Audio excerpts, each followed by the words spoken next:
Once upon a time, there lived an ironworker in a small village. His small home situated near his workshop, where he spent his days making iron things. Folks in the village admired his skill. They often bought the iron stuff he made. Once, there was a kind saint traveling with two of his followers. Night had arrived, and it was unsafe to continue their journey. They spotted an ironsmith's workshop just outside a village. The house of the ironsmith was nearby. When the sage and his followers approached the ironsmith's house, the sage gently tapped on the door. Harry opened the door and saw a kind sage and his followers standing there. The saint asked the ironsmith, "Can we stay at your house tonight?" Harry bowed and replied, "Yes. You are most welcome." Harry treated them like guests. In the morning, while departing, the saint said, "We are pleased with your hospitality. Ask for 3 boons." Harry had heard that the saints had the power to grant wishes. He said, "O great one, if you are pleased, bless me to be young even at the age of 100. Harry again spoke. For the second one, grant me that there is no death of anything in my home. For the third time, the ironsmith got confused. He didn't know what to ask for. He looked at his iron foundry chair and blurted out, Whoever sits on that chair must not be able to get up without my wish. "So be it," said the saint, and he departed. The time passed. Harry remained young. When he was 100 years old, an angel came to take him. This angel was a death angel. Harry was scared. He said, Lord, sit on that iron chair for a while. I will wind up my business. The angel sat on it and was imprisoned. Now he could not get up until Harry wished. Harry killed a chicken to celebrate his achievement. The chicken came alive and flew away. Similarly, the ironsmith sacrificed a goat. Its head and body got together, and it ran away. Now no creature was dying. The air was thick with insects, and the water was full of germs and creatures. Life was becoming hell. It frightened Harry. Harry muttered to himself, What have I done?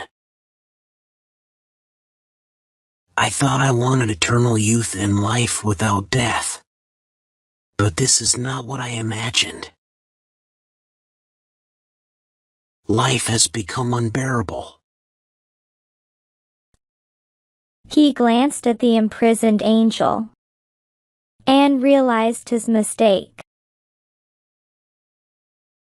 I should free the Death Angel. He whispered. With a heavy heart, he approached the iron chair. He released the angel, and they departed for the other world. Moral: be careful what you wish for, as it may have unintended consequences. Once upon a time, there lived a little girl, Emma, who was 8 years old. One evening, she heard her parents talking about her little brother George.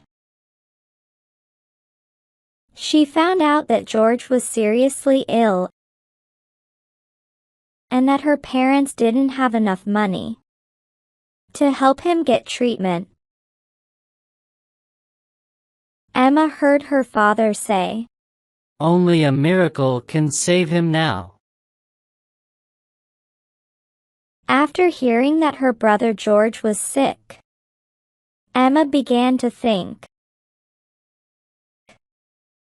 Emma said to herself, I need to check my savings to see if we can buy a miracle for George. She went to her room and fetched a jar from her cupboard. Inside the jar she found some coins that she had saved from pocket money. She counted them carefully. Emma whispered to herself, My savings are $5.07. I'm not sure if that's enough for George's treatment, or if we need more. I should ask the chemist. Maybe he can tell me what to do. Then Emma put the money into a purse and went to a drugstore. The chemist saw her but didn't pay her any attention. When Emma continued to stand before the counter, he said to her, sounding rather annoyed, "What do you want?" "I am talking to my brother, who has just arrived from Chicago." I want to buy a miracle, said Emma. My brother George is really sick. He has something bad growing inside his head. And my father says that only a miracle can save him now. Can you tell me how much a miracle costs? The chemist's brother, which was a well-dressed man. He had heard the conversation between his brother and the little girl. He turned to Emma and asked, What kind of miracle does your brother need? I don't know, replied Emma, her eyes full of tears. He is really sick. And Mummy says he needs an operation. But Dad can't pay for it. So I want to use my own money. How much money do you have? asked the well-dressed man. $5.07, replied Emma. Wonderful, said the man with a smile. $5.07. That is the exact price of a miracle for your little brother. He took Emma's money in one hand and held her hand with the other. He said, Take me to your house. I want to see your brother. Let me see if I have the kind of miracle you need. The chemist's brother was Dr. John, a well-known neurosurgeon. He had George admitted to the hospital, where he operated on him. Within a few weeks, George was back at home and doing well. One day Emma's mother said to her husband, I wonder how much George's surgery cost. Dr. John wouldn't take any money from us. On hearing this, Emma smiled to herself. She knew exactly how much a miracle would cost. $5.07, plus the faith of a little child. Moral: it shows us how important it is to have faith, hope,